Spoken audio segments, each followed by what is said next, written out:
ប្រពន្ធរបស់មហាសេដ្ឋីម្នាក់ទើបតែសម្រាលបានកូនភ្លោះស្រីដែលមុខមាត់ដូចគ្នាស្ទើរតែទាំងស្រុងប៉ុន្តែពេលនោះនាងបានរកឃើញថាកូនម្នាក់ក្នុងចំណោមនោះមានដុះផ្សិតនៅលើខ្លួននាងគិតថាការបេះផ្សិតនោះចេញនឹងធ្វើឲ្យកូនជាធម្មតាវិញប៉ុន្តែភ្លាមបន្ទាប់ពីនាងបេះចេញផ្សិតនោះក៏ដុះពេញខ្លួនរបស់ទារិកាតូចនោះវិញភ្លាមស្ត្រីរូបនោះក៏គិតភ្លាមថាកូនស្រីពើរបស់នាងគឺជាបិសាចដោយការភ័យខ្លាចនាងបានយកកូននោះទៅដាក់ចោលនៅជនបទនៅពេលយប់ដើម្បីឲ្យគូស្វាមីភរិយាអ្នកស្រែចម្ការម្នាក់ចិញ្ចឹម18ឆ្នាំក្រោយមកកូនស្រីច្បងដែលមិនព្រមរៀបការតាមការរៀបចំរបស់គ្រួសារក៏បានរត់ចោលផ្ទះនៅមុនថ្ងៃរៀបការដើម្បីការពារកិច្ចសន្យាអាជីវកម្មរវាងគ្រួសារទាំងពីរឪពុកម្ដាយគ្មានជំរឿសអ្វីក្រៅពីទៅនាំយកកូនភ្លោះប្អូនត្រឡប់មកពីជនបទវិញនៅពេលយប់ពួកគេបង្ខំឲ្យនាងរៀបការជាមួយគ្រួសារមហាសេដ្ឋីនោះក្រោមឈ្មោះរបស់បងស្រីនាងមានភារកិច្ចតែមួយគត់ដើរតួជាបងស្រីនៅពេលរយៈពេល3ឆ្នាំនាងនឹងទទួលបានប្រាក់30លានហើយចាក់ចេញទៅជារៀងរហូតដើម្បីបំពេញបេសកកម្មឲ្យបានរលូននាងបានដើរតួជាប្រពន្ធដ៏ស្លូតបូតនិងយកចិត្តទុកដាក់ជារៀងរាល់ថ្ងៃបន្ទាប់ពីរៀបការទោះបីជានាងដឹងថាប្តីរបស់នាងមានមនុស្សស្រីម្នាក់ដែលគាត់មិនអាចបំភ្លេចបានក៏ដោយក៏នាងមិនដែលសួរនាំអ្វីឡើយអ្នកគ្រប់គ្នាយល់ថានាងស្រឡាញ់គាត់យ៉ាងខ្លាំងប៉ុន្តែគ្មាននរណាម្នាក់ដឹងទេថានាងមិនដែលស្រឡាញ់គាត់ពិតប្រាកដសូម្បីតែបន្តិចពេលវេលាកន្លងផុតទៅយ៉ាងឆាប់រហ័ស3ឆ្នាំបានកន្លងផុតទៅហើយនាងនៅសល់ពេលតែ1ខែប៉ុណ្ណោះមុនពេលនាងអាចចាក់ចេញបានប៉ុន្តែភ្លាមនោះនាងទទួលបានទូរស័ព្ទពីប្តីសួស្ដីយកសំឡេងអនាម័យមកឲ្យខ្ញុំនៅ Night Fall ក្នុងរយៈពេល20នាទីយកប្រភេទ Fire and Chip ផងអ្នកចាំថ្ងៃខែរបស់ Patient បានច្បាស់ជាងថ្ងៃ Apple របស់ក្រុមហ៊ុនអ្នកទៅទៀតលោកម្ចាស់មានរឿងអ្វីកើតឡើងអូទេភ្លៀងធ្លាក់ខ្លាំងណាស់ហើយចរាចរណ៍ក៏ស្ទះខ្លាំងណាស់គ្មានផ្លូវទេយើងមិនអាចទៅដល់ក្នុង20នាទីបានទេសល់12នាទីទៀតលោកម្ចាស់ទុកលុយអាប់ចុះហាលោកហ្វឺក៏ភ្លៀងធ្លាក់ខ្លាំងដល់ថ្នាក់នេះហើយអ្នកពិតជាឲ្យប្រពន្ធអ្នកយករបស់នោះពីផ្ទះមកទីនេះមែនឬយ៉ាងហោចណាស់ក៏ចំណាយពេល40នាទីដែរឆៃកំពុងជិះចាប់ខ្លាំងខ្ញុំនឹងរកវិធីសង្ការលំបាកនេះឲ្យនាងនៅពេលក្រោយគេពិតមែនហើយអ្នករាល់គ្នាដឹងថាប្រពន្ធអ្នកឈួតនឹងអ្នករយៈពេល3ឆ្នាំហើយទោះបីជាបេះដូងរបស់អ្នកជារបស់អ្នកអតីតក៏ដោយក៏នាងនៅក្បែរអ្នកដោយមិនត្អូញត្អែដែរលោកហ្វឺនិយាយដោយស្មោះត្រង់ទៅចុះនារីដ៏ស្រស់ស្អាតដែលស្រឡាញ់អ្នកខ្លាំងម្ល៉េះតើអ្នកមិនដែលចាប់អារម្មណ៍នាងតតែសោះឬមិនថារវាង She In និងនាងទេខ្ញុំនឹងតែងតែជ្រើសរើសយក She In ល្អណាស់លោកហ្វឺពិតជាស្មោះត្រង់មែនមកចូលកែវឲ្យងប់ចុះនាងមកទាន់ពេលមែនហេតុអ្វីបានជានាងទឹកជោគបែបនេះ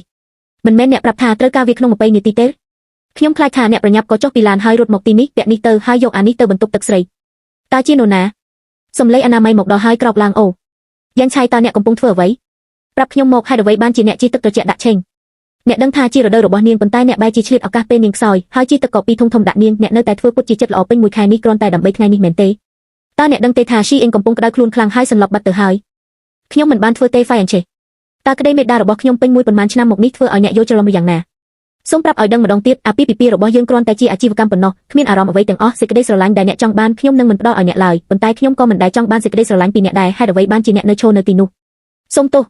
កញ្ញាភីតើអ្នកប្រកាសទេខ្ញុំបានជីទឹកកកពីធំដាក់អ្នកកញ្ញាយ៉ងប្រសិនបើអ្នកមិនចង់សុំទោសទេក៏ហួសទៅចុះខ្ញុំមិនដែលចង់បង្កបញ្ហាឲ្យអ្នកឡើយខ្ញុំដឹងថាយ៉ាន់ឆៃនៅជាមួយខ្ញុំថ្មីនេះដូច្នេះវាជារឿងធម្មតាដែលអ្នកមិនពេញចិត្តប៉ុន្តែអាពាហ៍ពិពាហ៍របស់អ្នកត្រូវបានគេរៀបចំតាំងពីដំបូងហើយគាត់មិនស្រឡាញ់អ្នកទេប្រសិនបើប្រវត្តិគ្រួសាររបស់ខ្ញុំសំនឹងគាត់នឹងមិនដែលជារបស់អ្នកឡើយជាង Sherry ខ្ញុំនាំអ្នកមកទីនេះដើម្បីសុំទោសមិនមែនឲ្យអ្នកមកបង្ករឿងទេតើអ្នកនឹងសុំទោសឬអត់ខ្ញុំសុំទោសវាជាកំហុសរបស់ខ្ញុំឈប់សិនក្នុងនាមអ្នកជាអ្នកធ្វើអ្នកត្រូវនៅថែទាំឆែនរហូតដល់នាងចេញពីមន្ទីរពេទ្យចុះយ៉ាន់ឆៃវិញគាត់មានការត្រូវដោះស្រាយគាត់មិនអាចត្រឡប់មកវិញបានទេឥឡូវនេះAdam មើលនេះចុះជាង Sherry មកជាមួយខ្ញុំក្នុងបន្ទប់ធ្វើការមនុស្សស្រីគ្មានប្រយោជន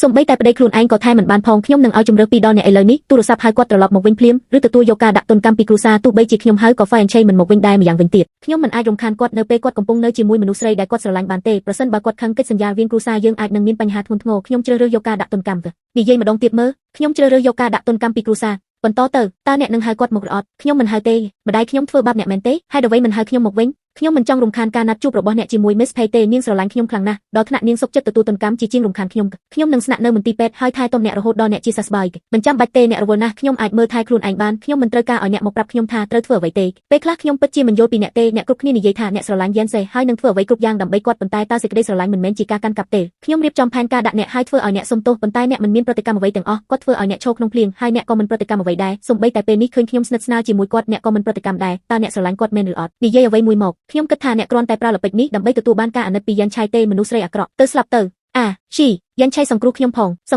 ងយ៉ាន់ឆៃអ្នករុញជីធ្លាក់ទឹកខ្ញុំមិនបានធ្វើទេអ្នកនៅតែបដិសេធទៀតជីប្រាប់ខ្ញុំដោយខ្លួនឯងថាតើអ្នកដឹងទេថានាងធ្លាប់ធ្លាក់ទឹកកាលពីក្មេងហើយមានការភ័យខ្លាចយ៉ាងខ្លាំងពីវាម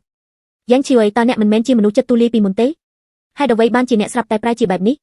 ឬមួយក៏ភាពអត់ធ្មត់ទាំងនោះគ្រាន់តែជាការសម្ដែងដើម្បីទាក់ទាញចំណាប់អារម្មណ៍ខ្ញុំមិនអីទេក្នុងនៅពេលដែលអ្នកមិនព្រមទទួលកំហុសអ្នកត្រូវទទួលផលដោយខ្លួនឯង Fire and Chase លេងខ្ញុំទៅ Fire and Chase តើអ្នកកំពុងធ្វើអ្វីឆែងខ្លាចទឹកបំផុតប៉ុន្តែអ្នកបែរជារុញនាងធ្លាក់ទឹកខ្ញុំចាំបានថាអ្នកមានជំងឺខ្លាចកន្លែងចង្អៀត claustrophobia ធ្ងន់ធ្ងរបើអញ្ចឹងខ្ញុំនឹងឲ្យអ្នកចំណាយពេលមួយយប់នៅក្នុងបន្ទប់ក្រោមដីចុះខ្ញុំសូមអង្វរអ្នក Fire and Chase សូមកុំធ្វើអីខ្ញុំខុសហើយខ្ញុំមិនគួររុញនាងធ្លាក់ទឹកទេឥឡូវនេះអ្នកដឹងថាអ្នកខុសហើយមែនទេយឺតពេលហើយរុញនាងចូលទៅ Rang Shiri តស៊ូឡើងនេះជាចានចុងក្រោយហើយ Fenche អាឡៃស៊ីទឹកដោះគោដូច្នេះកុំឲ្យគាត់ប៉ះវាឲ្យសោះគាត់ស្អប់ស្លឹកជីរវ៉ាន់ស៊ុយក្រពះគាត់ខ្សោយហើយគាត់មិនចូលចិត្តអាហារហិរទេរៀងរាល់យប់ម៉ោង 9 គាត់ត្រូវការស៊ុបសិត Snow Fungus មួយចានគាត់ផឹកតែកាហ្វេ Americano មិនស្ករអាវរបស់គាត់ត្រូវតែអ៊ុតឲ្យរលោងឥតខ្ចោះហើយមិនអាចមានពន្លឺភ្លើងពេលគាត់គេងទេ Shout out កញ្ញាយ៉ាងអ្នកហៅខ្ញុំមែនទេយកនេះទៅហើយឲ្យវាត្រឡប់មកខ្ញុំវិញនៅថ្ងៃស្អែកអ្នកស្រីនេះគឺជា